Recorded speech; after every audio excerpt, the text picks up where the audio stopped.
Hello, you wonderful people, and welcome to another episode of Super-Fanta-Fi. This being a show where we talk about TV shows of the supernatural, fantasy, and/or science fictional genre. For today's episode, I'm going to talk about the latest episode of Evil. A lot of really interesting things went down in this episode, so let's break it down. First and foremost, I thought it was weird. I was like, wait, they went straight to the opening credits. I was like, wait, is there no pop-up book little intro thing? And it's like, oh, it's at the end of the episode. I was like, now that's weird. At first I was like, oh, did they not include it? Because for a second there I was like, well, because jumping around a little bit, George pops up in the episode, so I was like, is there some correlation there? But it's like, no, it's at the end of the episode. I didn't know what to kind of make it at, because George is the one who handles the in-between, what happens on the next episode. Like I said, I try to avoid watching them. I'm going to go back and rewatch all of them just to hear some of his dialogue and stuff, just because I try to go into the next episodes not knowing anything. I prefer doing that with most TV shows. But first and foremost, I love that Leland is trying to get a job at the church. He's trying to spin things to be like, oh, you don't need Kristen. Kristen's a non-believer, but he's like, right, you need me, someone who can beat, because it's the Monsignor try to be like, well, the fact is, matter is, that's the whole point. We want someone with an outside perspective. But he's like, oh, but with my perspective, having been saved recently, I can tell these people, I've been where you've been. And I love that the sister is spilling stuff on him, and just the entire time she's wiping stuff and just throwing that cloth, and just, it's just the death stares they give each other. It's just kind of I love the back and forth, into the point of Monsignor is like, sister, that's enough, and you can go. Because obviously she's preparing David for his ordination, becoming a priest, but now he's got questions, wondering whether he's on the right path, because he doesn't know whether he should really become a priest or not. Obviously, it seemed like something he was so sure before, but now a lot's got him questioning about it, because it's now that it's literally a week away, it's being alone for the rest of my life, never being married or having a wife or having children. And he asked the sister about it, and she's like, oh no, I never wanted kids, and there was one person, but for her, she's like, I'm not alone. And now we have full context to that later on, and it's actually a really sad story. She's like, oh yeah, the man that I love went off and became a very successful something, and in 2008 he went into Wendy's, got himself something.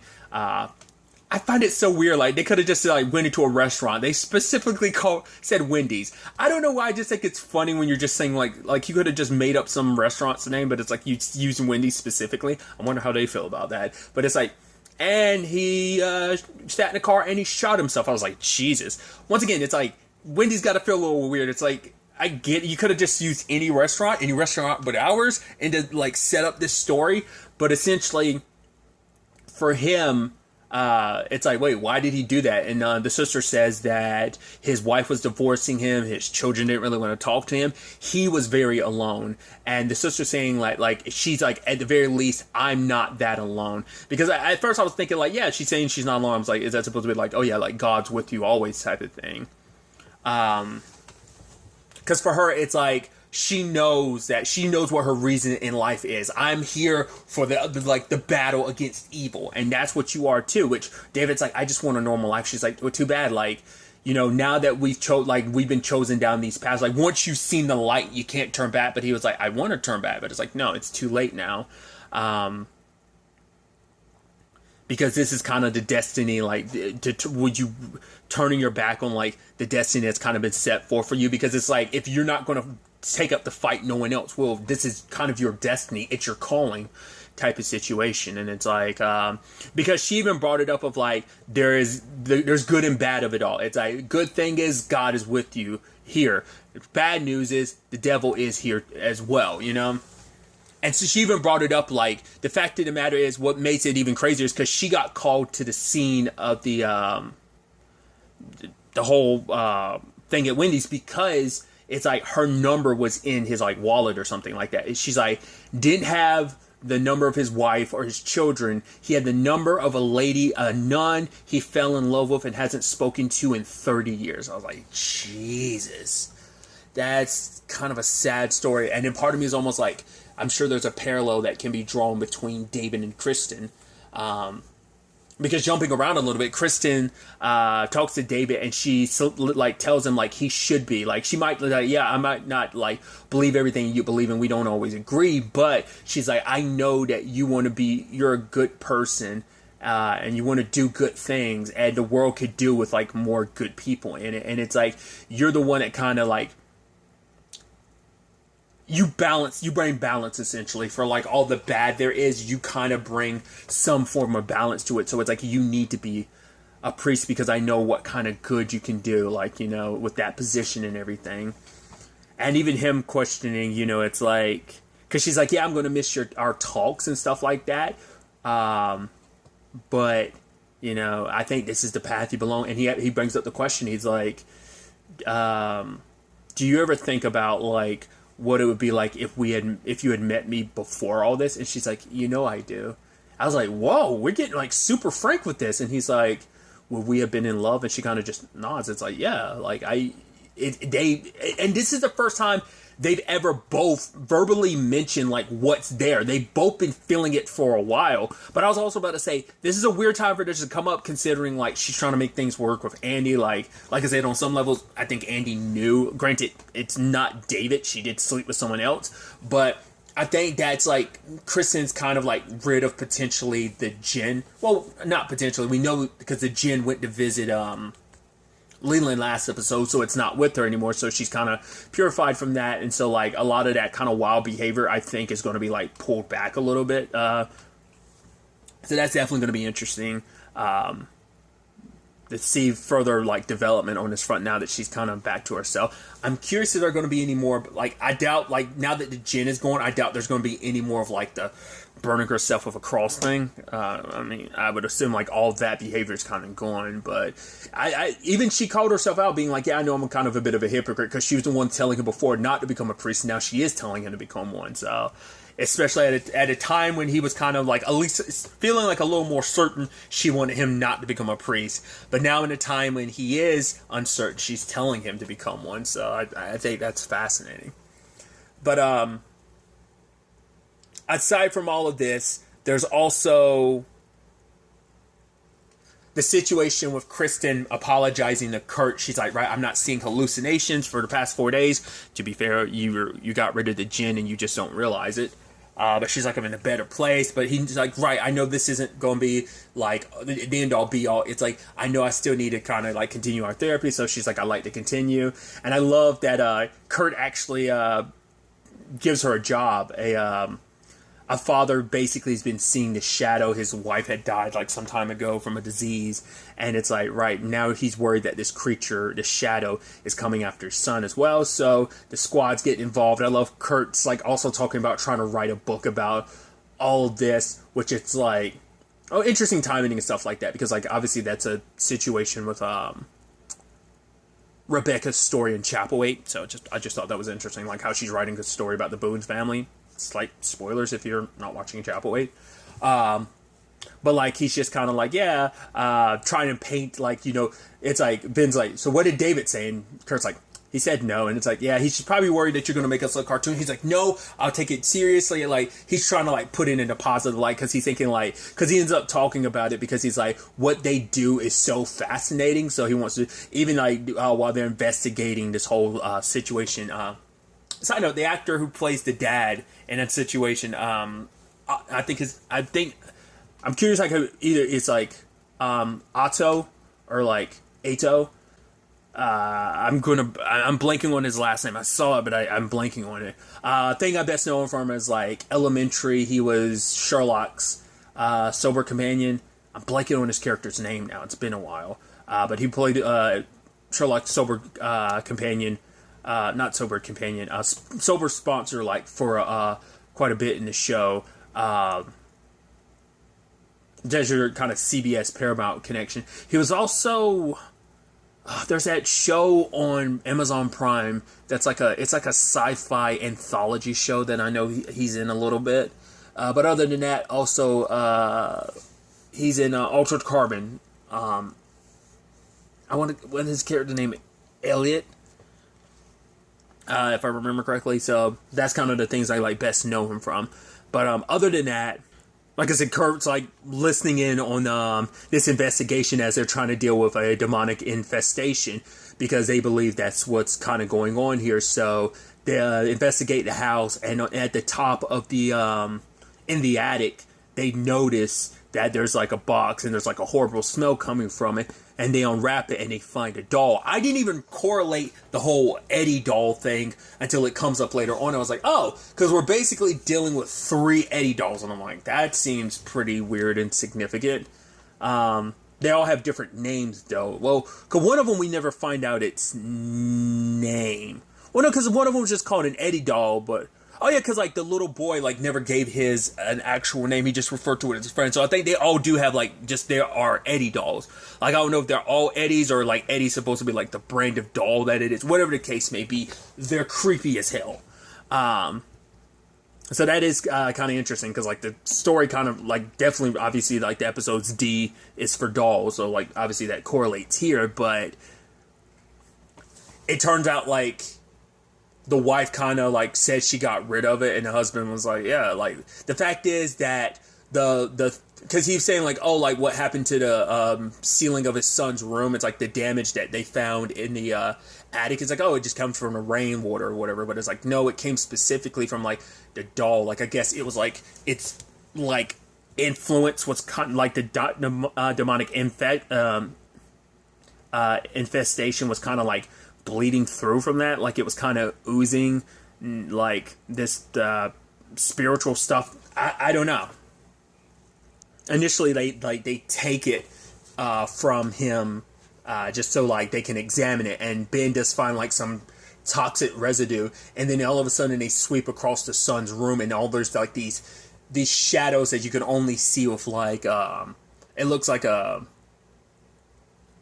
black light. It seems like you can only see these shadows on the walls then, and it's like, what is that about? The justification, it's like, you know, Kristen's like, right, they have some kind of like anxiety disorder or something like that, panic disorder, something of the nature, and then Ben saying like, right, there might be like stuff, residue and stuff that like stuck to the walls because of like stuff that people, Halloween decorations the previous owners might have been sticking there, so it just happened to take on those shapes. Even David's like, I don't know about this whole infestation thing. It's like, all right, we're going to have to bring someone in to look into this. Gregory, he's like, how about Father? And I'm like, the moment he said Gregory, I was like, have we ever dealt with Gregory? And then Gregory shows up, and then like, you have Kristen and Ben looking at each other, and just, David's like, I know.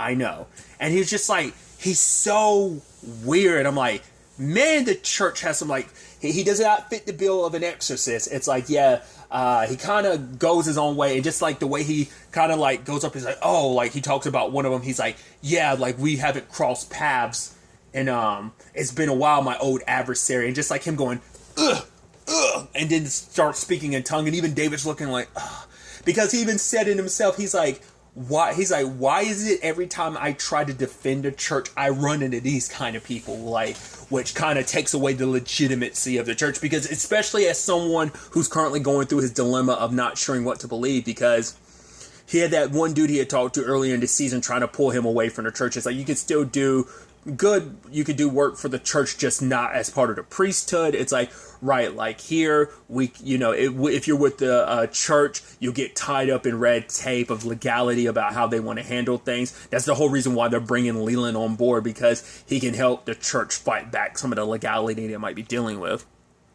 But this guy was saying, like, right, we can do a BLM march, and it's like the time that it would take you to get approval from the church, because they'd have reservations about it because of the liability. We could already be out there protesting. So it's like there's good work you can do for the community in the neighborhood. Good work to help people this way. But then the sister got David to kind of look at things from a different perspective of like, what do they do to fight evil? And if they don't have any solutions, or they don't do anything to fight evil, then why are you listening to them in the first place? Because they're not privy, and they're not like, you know, fighting the war that you are prepared to fight. And so David eventually asked him like why he left the priesthood. It's like, yeah, he fell in love with a woman, but also it's just like the whole like, yeah, the child molestation that goes on in the church, a big no. And it's just like, the guy believes in changing the system from the only way you could change the church is from the outside, because changing it from the inside, you have 2,000 years, and that's a lot to try and change of an organization. But also, like, he doesn't believe, he's like, oh, all that, like, hocus pocus, like, demonic possession and stuff like that, he doesn't believe in all of it.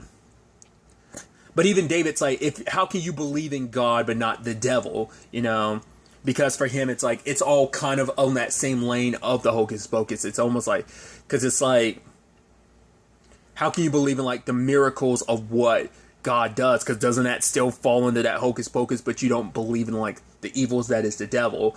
Because the guy's son in this episode tried to cut off his cast. Because early in the episode he was like, oh yeah, my arm is itchy. He feels like, yeah, like there's something crawling underneath it. And when he scratches is when they start biting. I guess that kind of fits more what Kristen was talking about, like a kind of a anxiety disorder or something like that. But he tried to use like a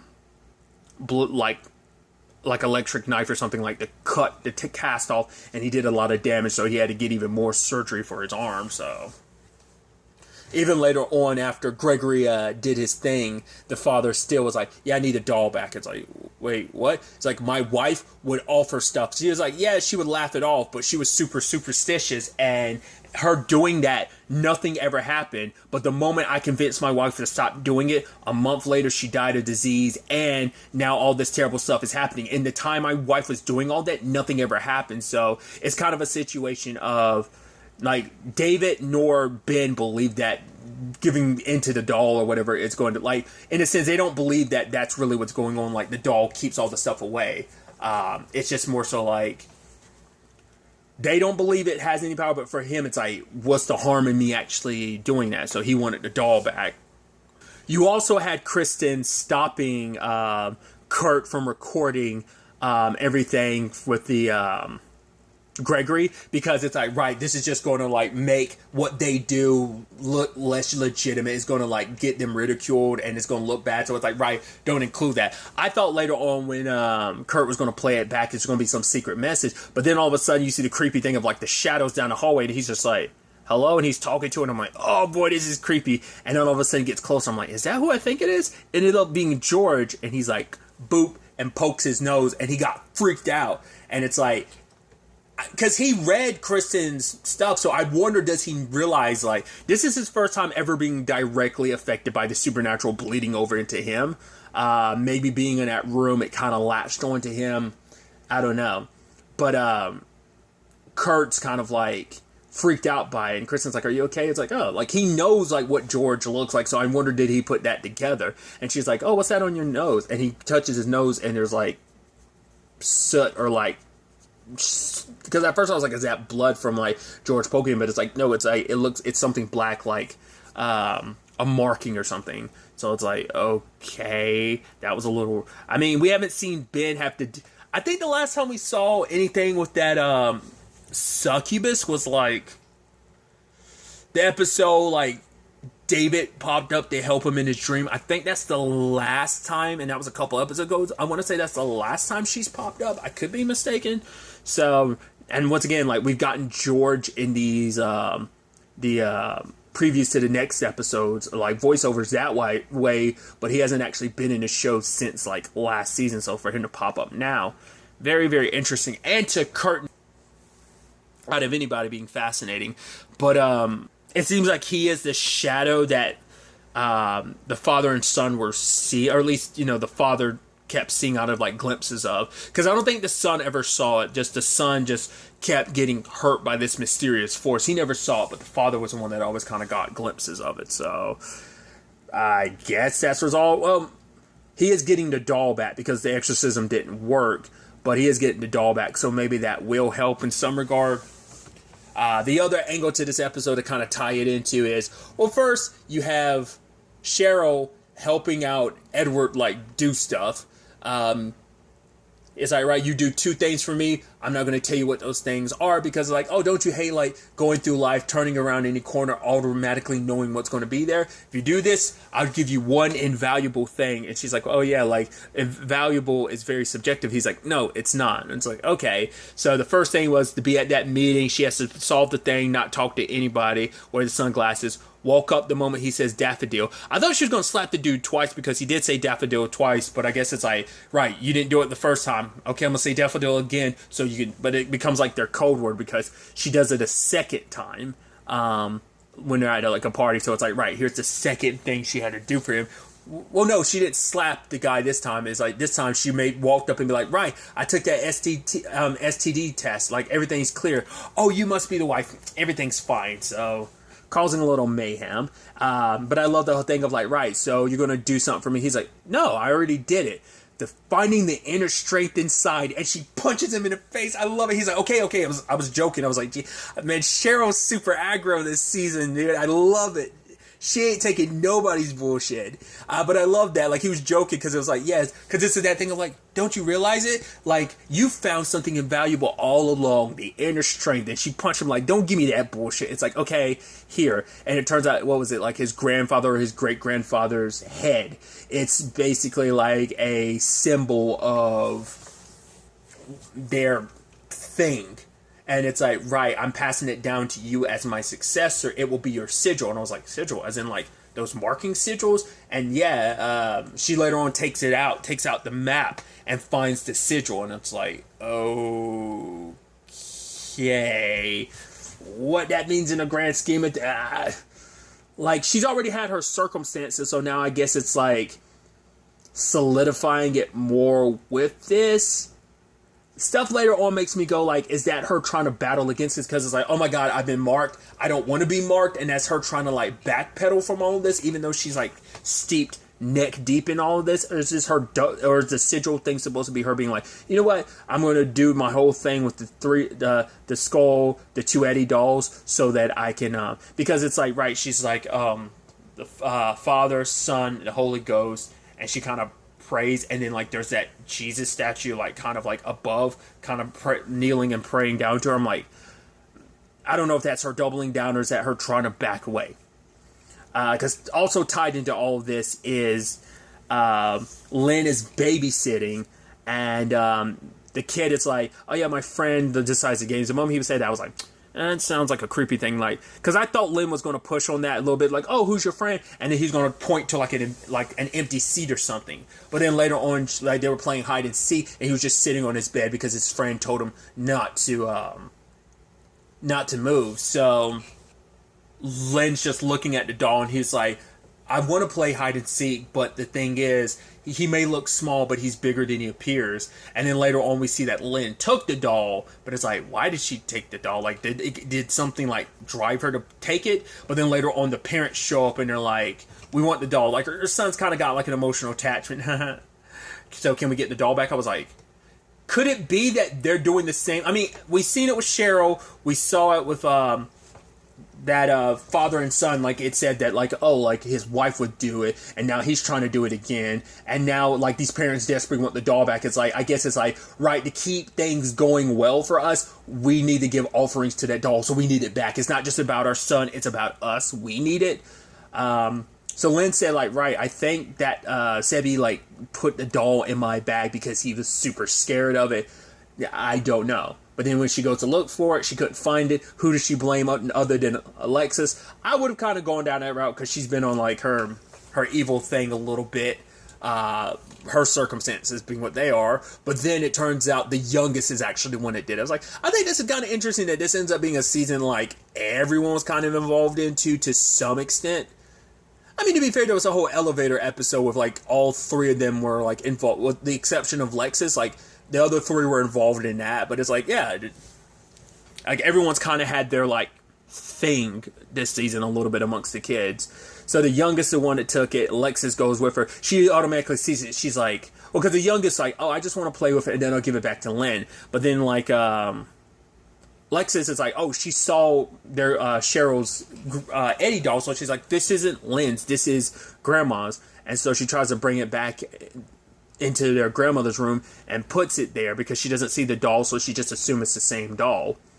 But then it starts shaking, and you're like, is that the train, or is that like legitimately like what's going on? And obviously they get so scared they run back into the house. So I don't know. I feel like this episode left me with the most questions because I feel like we tiptoed. I guess it's like just the nature of like everyone being like, we need these dolls to get what we want. We have to pay. Like, I guess that's just because I feel like there's just even more to the dolls that we really because that Eddie doll thing's just been a background thing in like one or two episodes. It's been like kind of like look at it and then just kind of forget about it, and then all of a sudden, like, it's not just one, it's not two, literally three get thrown in our face this episode, and I'm like, there's gotta definitely be more than that. Man, those things are creepy. You can't help but think of, like, which is interesting timing, because if you're unaware, there is a Chucky series coming to USA and Sci-Fi, but it also makes you think of like Goosebumps, for example. I can never remember that dummy's name. Regardless, that's a lot of interesting things to keep in mind going into the next episode, which is the season finale. So I'm very excited to see where the season finale takes us with all of this, how the season wraps up, and what this means in how it sets up season 3. You know, where it leaves us with its setup for season 3. It's going to be interesting to find out. But really, that's all I'm going to talk about. Till the next time we meet, be happy, be safe, live life to the fullest, and enjoy it. Good day, and goodbye.